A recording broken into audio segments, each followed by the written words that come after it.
The movie opens in a suburban home, where we see a man named Christian carefully cooking a steak. Once he's done, he divides the dish into two portions, placing one on a plate and the other in an iron bowl. Christian then puts the bowl on the floor and commands his dog, Frank, to eat. Shockingly, we discover that Frank is not a typical dog, but rather a human dressed and acting as one. He excitedly begins eating the food. During this, Christian checks his Tinder profile and scrolls through several blondes until he comes across a woman named Sigrid. He finds her very attractive, so he promptly sends her a super like. We then proceed to see Christian's typical day, which includes taking care of Frank by giving him snacks and cleaning his teeth. He soon receives a notification that Sigrid has also liked him.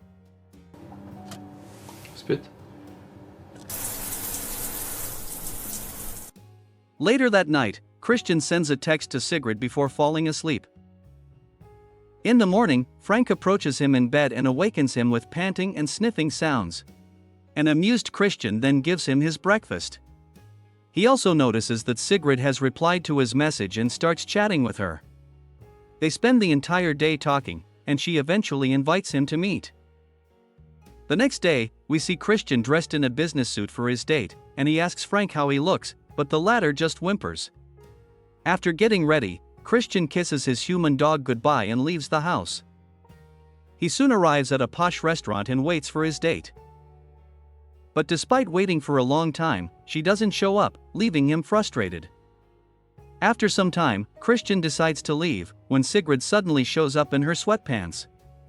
She apologizes for being late, and they engage in a casual conversation. However, Sigrid suddenly begins using her phone, which seems a little impolite to him. He wonders if it's important, but she apologizes, saying that it's just a bad habit. Following this, Sigrid reveals that she's a student and also works part-time as a cashier. She then asks what he does, to which Christian nervously admits that he isn't doing anything right now. He also confesses that he's a bit antisocial and struggles to get along with people, unlike her, who seems very outgoing and carefree. As evening falls, Christian musters all his courage to invite Sigrid to his house. She promptly agrees and, upon their arrival, Sigrid is blown away by the luxurious house and realizes that Christian is not an average guy. Christian pours wine for her and reveals that his parents are dead, and he inherited the house from them. In turn, Sigrid reveals that her parents divorced when she was a child, so she's not close to them. Here, Christian reveals that he has a dog as well. Sigrid is excited to hear this and inquires about the breed, but Christian responds that it's a bit complicated and that she'll understand when she meets him. Meanwhile, we see Frank listening to their conversation from the door. As the two continue talking, Christian suddenly takes the initiative to kiss her, and they start making love, while Frank creepily observes everything. When Sigrid wakes up the next morning, she notices Frank in front of her. This scares her, but Christian acts as if nothing is strange. Sigrid is shaken to see a man dressed and acting like a dog. She asks Christian what's happening and who this person is. However, he responds that it's his pet and acts as if it is a normal thing. Terrified, Sigrid immediately leaves the house, saying she has some work. Frank tries to explain the situation, but Sigrid refuses to listen to any of it. Instead, she asks Christian to give her a ride to her place. When Sigrid arrives at her apartment, she meets her roommate, Aurora. The latter asks how the date went, and Sigrid is filled with mixed thoughts. She reveals that the guy was attractive and they got along really well. However, the strange part is that he has a pet who is a person dressed in a dog costume. This shocks Aurora, and she asks to see a photo of the man. As soon as she does, she recognizes the guy as the son of a famous multi-millionaire. Aurora can't believe her friend went on a date with such a rich man. Even Sigrid is surprised, as she was unaware of this information. Next, the two friends watch a video on YouTube explaining a term called puppy play, where people dress up and embody the characteristics of a dog. Sigrid finds it strange, but Aurora insists that people can do whatever they want as long as they don't harm others. She urges Sigrid not to be so narrow-minded and let this handsome millionaire slip away because of her prejudices. After this, Sigrid begins to reflect on her friend's advice, right when she receives a call from Christian, who wants to make amends. She also apologizes for leaving so abruptly, so Christian reassures her that it's his fault for not explaining everything beforehand. To make it up to her, he invites her to dinner at his place tomorrow, which she gladly accepts. The following day, we see Aurora and Sigrid studying, but Sigrid appears distracted. Sigrid reveals that she and Christian have patched things up, and he has invited her to dinner. This excites Aurora, and she jokes that if Sigrid marries him, she could live off his fortune and won't have to study anymore. Not long after, Christian arrives to pick her up, and they head to his house. As they enjoy dinner, Sigrid asks about the human dog, so Christian explains that, while it may appear strange to her, it is completely Frank's choice to be like this. He doesn't have anyone else in his life and wants Christian to take care of him. Sigrid understands his situation and asks if she can meet Frank. Christian agrees but warns her not to treat him like a human but as a real dog.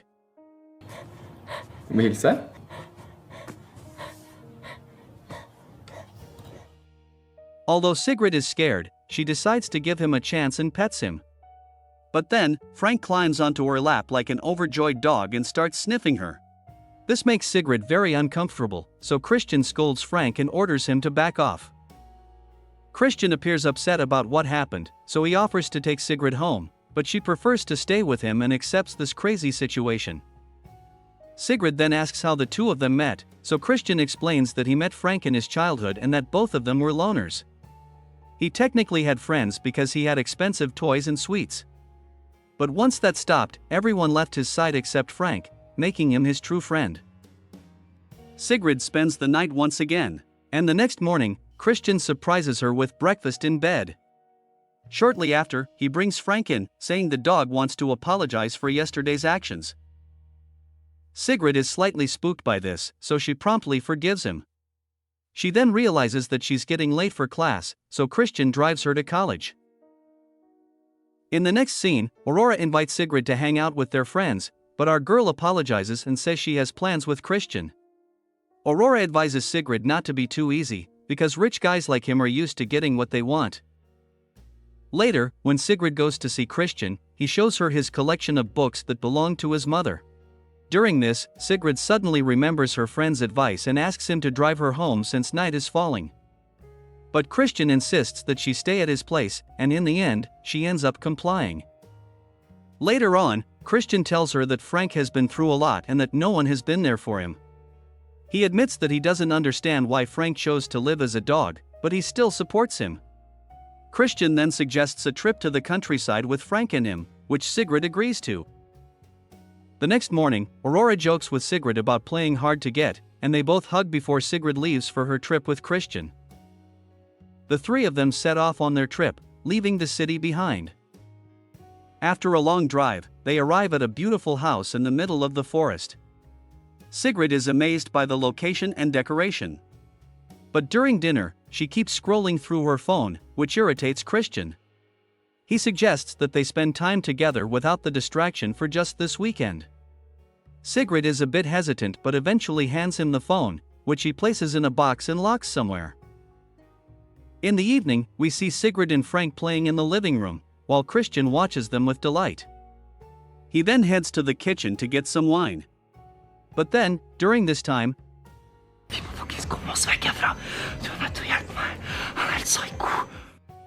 Sigrid is stunned by the revelation, and at the same time, Christian returns with the wine. She's still processing what she just heard. Overwhelmed by the situation, she says she's too tired and heads to bed upstairs. Sigrid wakes up very early in the morning and notices that Christian is still sleeping. She quietly makes her way downstairs and tries to escape. However, when she reaches the front door, she is shocked to find it locked. Sigrid begins to search for the keys, but she's unfortunately discovered by Christian. He explains that he always locks the door for safety and asks what she's doing. The girl nervously responds she wanted to get some fresh air, so Christian accompanies her outside. Sigrid then asks Christian for her own key, saying she doesn't like to wake him up. But he explains that he only has one copy and assures her that he doesn't mind being disturbed. He then proceeds to kiss her. Sigrid is so disgusted that she immediately vomits upon returning home. During breakfast, Christian notices how disturbed Sigrid is. She doesn't eat anything and requests her phone. Christian refuses, as expected, but she claims that her mother is sick and simply wants to check on her. Upon hearing this, Christian reluctantly brings the phone but calls her mom himself and puts it on loudspeaker. This leaves poor Sigrid with no choice but to nervously start talking. From their conversation, it quickly becomes evident that her mom is fine and healthy. Christian says he's disappointed with Sigrid for lying. He thinks she's addicted to the phone and takes it away from her again. Soon after, Sigrid asks her boyfriend if she can take Frank for a walk. Christian agrees without hesitation, and the two head out for a walk in the forest. After reaching a bit further, Sigrid asks Frank if she should remove his leash so he can walk normally, but he says she's being too loud and tells her to be quiet. He then speaks in a low voice and warns her that Christian is probably observing them. Frank asks if she has a plan, and Sigrid reveals that they could run away right now.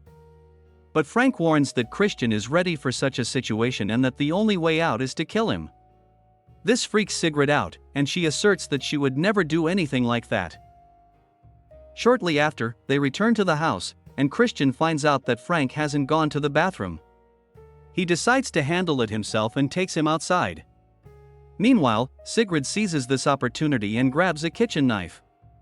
She quickly heads upstairs to the bedroom and hides it under her pillow. But moments later, Christian unexpectedly appears, saying he wants to change the sheets. A terrified Sigrid offers to do it herself since he does all the housework. Christian is hesitant at first as he expects everything to be perfect but eventually agrees. After changing the sheets, she heads to the shower. But later, she is called by Christian, who says he wants to talk. She nervously steps out, fearing he has discovered the knife, but it turns out Christian found a wrinkle in the sheet. He yells at her, saying she promised not to leave imperfections. But Christian soon laughs and says he's just joking. As if that wasn't enough, he starts kissing her and tries to get intimate. Sigrid is reluctant and says she's wet, but he tries to force himself on her. In the end, an enraged Sigrid slaps him hard. Christian feels very embarrassed by this, but he simply leaves to prepare dinner. In the next scene, we see the two of them having an awkward dinner. Sigrid compliments the wine and inquires about Frank, to which Christian responds that he is asleep. Shortly after, she tries to get up, but suddenly feels dizzy and falls unconscious, so Christian immediately puts her in bed. Sigrid wakes up early the next morning and frantically searches for the knife under her pillow. To her horror, it's not there anymore. All of a sudden, Christian wakes up and says he wants to show her something. He then takes her downstairs, where he plays a recording of the conversation in which Frank asked Sigrid to kill him. He also pulls out the knife she hid and says he's very disappointed in her. Christian reveals that, even though he could have tied her up, he decided not to because he still considers her to be trustworthy. Next, Christian takes her to a back room, where it is revealed that he has kept Frank in a cage. He says that he didn't need the recording because the loyal dog confessed everything afterward. He then tells Sigrid that, unlike the dog, she will receive her punishment for betrayal. After this, Christian opens Frank's cage and even takes off his mask. He begins to pet him, praising how good a dog he is, but Frank takes advantage of the situation and bites Christian, leading to a fight between them. Witnessing this, Sigrid abandons Frank to his fate and immediately steals the keys to escape the house. She runs into the forest and starts screaming for help. Christian is about to strangle Frank to death, but he finally releases the poor guy after he promises not to fight back again. However, he soon notices Sigrid has escaped. Frank apologizes for causing this, but it only makes Christian angrier. He scolds him for speaking like a human and decides to punish him. Following this, he drags Frank to the nearby barn while the poor guy continues to scream and beg for mercy. The insane guy ties him to a chair and blindfolds him. He then shoves a gag in Frank's mouth and puts headphones around his ears. After this, Christian proceeds to pour water on him. He then puts a plastic bag over Frank's head and suffocates him.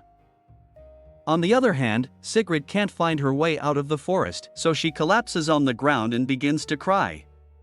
Back at the barn, Frank almost dies due to the lack of oxygen, so Christian finally removes the bag.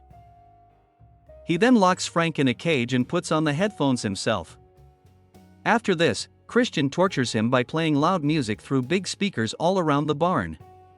He starts pounding on the cage and barbarically yells for Frank to start barking. Meanwhile, Sigrid hears the loud music and feels really bad for the damn dog. So, she gathers her courage and decides to head back and save him. Sigrid grabs a large piece of wood and prepares to enter the barn to confront Christian. In the meantime, Christian moves on to the next punishment, which is slapping the dog's ass multiple times. Upon her arrival, Sigrid is horrified to see him slapping Frank's ass and torturing him. Determined to end this, she sneaks up behind the crazy loner and strikes him hard in the head. The blow causes a serious injury, and Christian immediately collapses on the floor. Taking advantage of this opportunity, Sigrid tries to help Frank escape. The weak dog is so physically and mentally damaged that he can barely stand. And unfortunately, Christian recovers just in time and strikes both of them hard in the head, knocking them out. Overcome with frustration, he collapses on the ground and begins to cry like a child. In the next scene, some time has passed, and Christian is preparing breakfast. He's still at the forest house, and now Frank is no longer given human food. Christian takes a bowl of food to the room where Frank is confined in a cage. After this, he heads to the barn, where Sigrid turns out to be his new pet. She is wearing a dog costume of her own and is fully complying, showing no signs of defiance. He gives her the food and promises that if she behaves well, she will be allowed to sleep in the house. Christian then returns to the house and lets a dog out of its cage. He prepares a third bowl of dog food and places it on the floor. Moments later, to our horror, a poor little baby crawls in, dressed in a dog costume, and starts eating the food with his hands. And this is where the movie ends. Thus, we reach the end of this film. Thanks for watching. You can like this video to support us. Don't forget to subscribe for more content. See you in the next video. Goodbye.